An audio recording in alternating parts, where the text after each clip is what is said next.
안녕하세요. 법률정보쇼 소병욱 변호사입니다.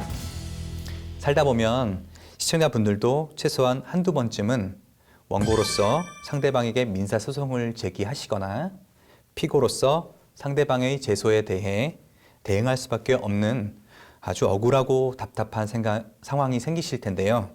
이번 법률정보쇼 시간을 통해서 저와 함께 원고나 피고로서 민사소송의 첫 단계인 소장의 작성부터 시청자분들이 꼭 알아두셔야 할 기본적인 절차나 진행 과정 및 유의할 사항 등에 대하여 알아보고자 합니다. 민사소송은 원고가 관할 법원에 소장을 제출하시는 것부터 시작됩니다. 소장에는 반드시 기재하여야 할 필요적 기재사항이 있는데요. 첫 번째로 당사자, 두 번째로 법정 대리인이 있는 경우 법정 대리인, 세 번째로 청구 취지, 네 번째로 청구 원인이 있습니다. 이 네 가지는 소장에 반드시 기재해 주셔야 합니다. 당사자는 원고와 피고를 의미하며 당사자의 성명과 주소를 기재해 주셔야 합니다. 다만 피고가 주소가 없거나 원고가 피고의 주소를 모르는 경우 피고의 주소지가 아닌 피고가 현재 살고 있는 장소, 이것을 거소라고 하는데요. 거소를 기재해 주시면 됩니다. 만약 이런 거소도 모르시는 경우에는 주소 불명이나 소재 불명이라고 기재해 주시면 됩니다. 여기서 특히 피고의 주민등록번호를 알고 계신 경우에는 반드시 주민등록번호를 피고의 성명 우측에 기재하시는 것이 좋습니다.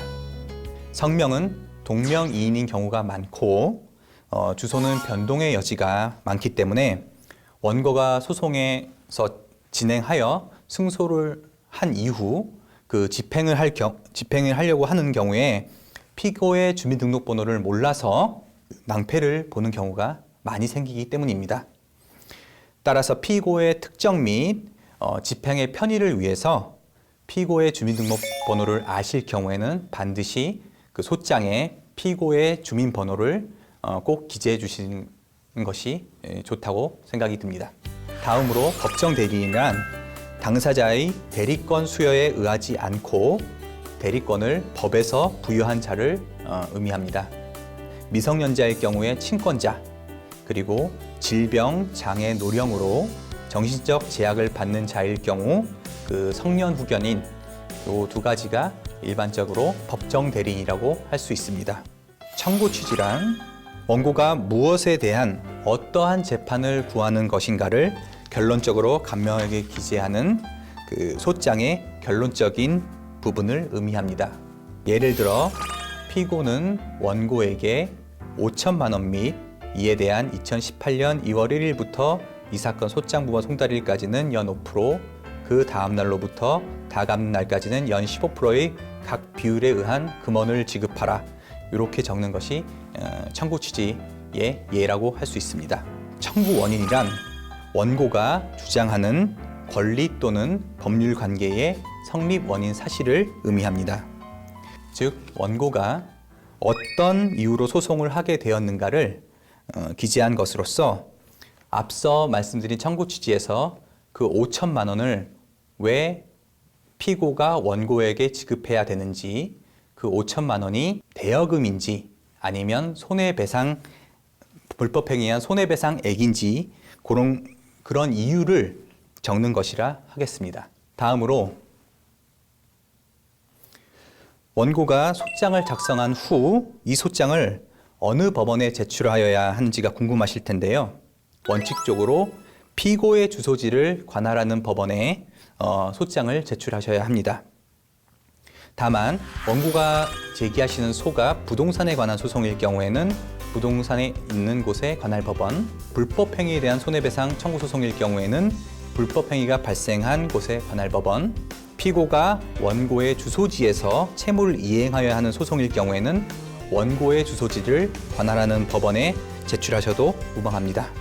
특히 일상생활에서 많이 발생하는 대여금 반환 소송의 경우 피고의 주소지가 의무이행지가 되므로 원고는 피고의 주소지 관할 법원뿐만 아니라 원고의 주소지 관할 법원에도 소장을 제출하실 수 있습니다. 이렇게 시청자분들이 원고로서 소장을 제출하게 되면 법원은 제출된 소장이 형식적 요건을 갖추었는지, 그리고 인지대와 송달료는 잘 납입이 되었는지 그런 소장 심사를 하게 되는데요. 여기서 소장에 형식적으로 흠결이 있거나 인지대나 송달료를 납부하지 않으시면 법원은 원고에게 보정을 명령하고, 법원으로부터 보정 명령을 받은 당사자분들께서는 그 문제되는 부분을 보정하시면 됩니다. 통상적으로 이와 같은 보정 기한은 7일간이 주어지는데요.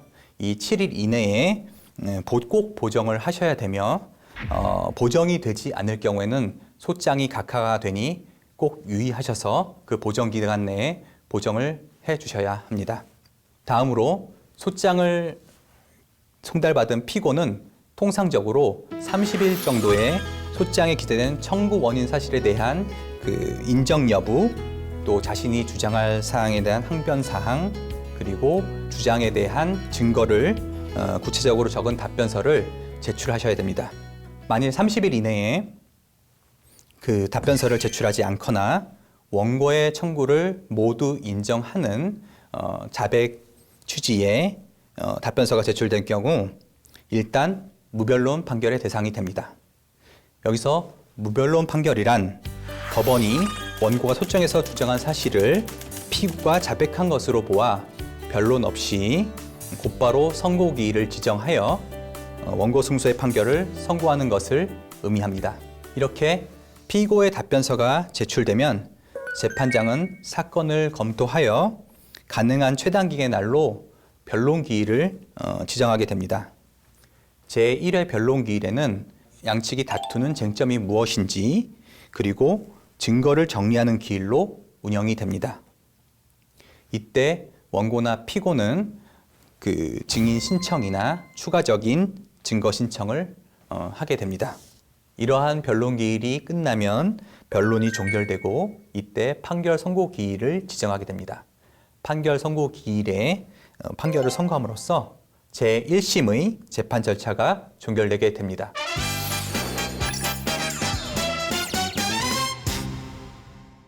이번 주제의 키포인트는 첫째, 원고가 피고의 주민등록번호를 아신다면 반드시 소장 제출 시에 피고 성명 우측에 피고의 주민등록번호를 반드시 기재해 주셔야 된다는 점. 둘째, 원고가 소장을 제출하신 관할 법원은 원고의 주소지를 관할하는 법원이 아닌 피고의 주소지를 관할하는 법원에 제출해 주셔야 한다는 점. 셋째, 무변론 판결 선고 기일 전에는 반드시 답변서를 제출해 주셔야 한다는 점입니다. 이 세 가지 점을 반드시 기억하셔서 시청자분들이 진행하시는 그 민사소송에서 좋은 결과를 얻기를 바랍니다. 지금까지 법률정보쇼 소병욱 변호사였습니다. 감사합니다.